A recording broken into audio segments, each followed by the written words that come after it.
क्यों है ब्रह्मा जी का पूरे भारत में एक मंदिर? हिंदू धर्म में तीन प्रधान देवताओं ब्रह्मा, विष्णु और महेश का महत्व है। ब्रह्मा को इस सृष्टि का रचनाकार माना जाता है, विष्णु पालनहार है और महेश संहारक।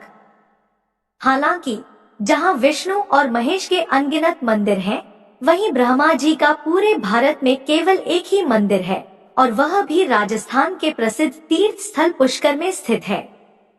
इस विशेष मंदिर के पीछे एक दिलचस्प पौराणिक कथा है, जिसका वर्णन पद्म पुराण में मिलता है।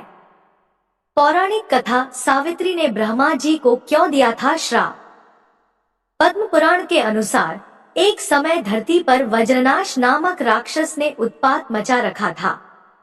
उसके अत्याचारों से परेशान होकर ब्रह्मा जी ने उसका वध किया, लेकिन इस दौरान ब्रह्मा जी के हाथों से 3 कमल के फूल गिर गए और उन स्थानों पर 3 झीलों का निर्माण हुआ। इस घटना के बाद उस स्थान का नाम पुष्कर पड़ा। इसके बाद ब्रह्मा जी ने इस स्थान पर एक यज्ञ करने का निश्चय किया। ब्रह्मा जी यज्ञ करने के लिए पुष्कर पहुँचे, लेकिन किसी कारणवश उनकी पत्नी सावित्री समय पर नहीं पहुँच सकी। यज्ञ को पूरा करने के लिए ब्रह्मा जी के साथ उनकी पत्नी का होना जरूरी था, लेकिन सावित्री के न आने पर ब्रह्मा जी ने गुर्जर समुदाय की एक कन्या गायत्री से विवाह कर यज्ञ आरंभ किया। जैसे ही सावित्री वहां पहुंची और ब्रह्मा जी के बगल में गायत्री को देखा, वह क्रोधित हो गई। सावित्री ने ब्रह्मा जी को श्राप दिया कि देवता होते हुए भी उनका कभी पूजा नहीं होगी।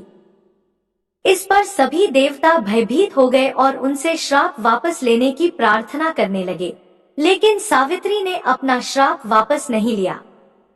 अंत में उन्होंने यह कहा कि केवल पुष्कर में ही ब्रह्मा जी की पूजा होगी और यदि कोई अन्य स्थान पर उनका मंदिर बनाएगा तो उसका विनाश हो जाएगा।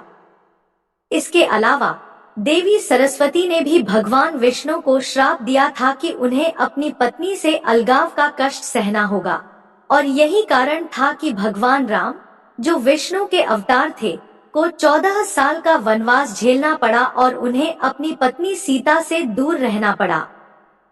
पुष्कर में ब्रह्मा जी का मंदिर और इसका निर्माण। ब्रह्मा जी के मंदिर का निर्माण कब और किसने किया, इसके बारे में स्पष्ट जानकारी नहीं है। हालांकि यह माना जाता है कि लगभग 1200 साल पहले अरण वंश के एक शासक को एक स्वप्न आया, जिसमें उसे बताया गया कि पुष्कर में एक मंदिर है जिसका सही रखरखाव किया जाना चाहिए।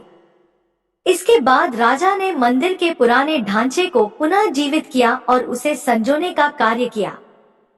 सावित्री का भी है मंदिर।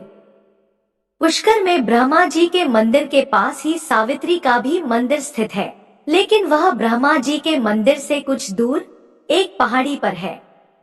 इस मंदिर तक पहुंचने के लिए भक्तों को सैकड़ों सीढ़ियां चढ़नी पड़ती हैं। पुष्कर मेला और कार्तिक पूर्णिमा। पुष्कर में ब्रह्मा जी ने कार्तिक पूर्णिमा के दिन यज्ञ किया था और इस कारण हर साल कार्तिक मास की पूर्णिमा के दिन पुष्कर मेला लगता है। यह मेला अक्टूबर से नवंबर के बीच आयोजित होता है और इस दौरान ब्रह्मा जी के मंदिर में हजारों की संख्या में श्रद्धालु पूजा करने के लिए पहुंचते हैं। इस दिन विशेष रूप से ब्रह्मा जी की पूजा का अत्यधिक महत्व है और इसे करने से विशेष पुण्य लाभ मिलता है।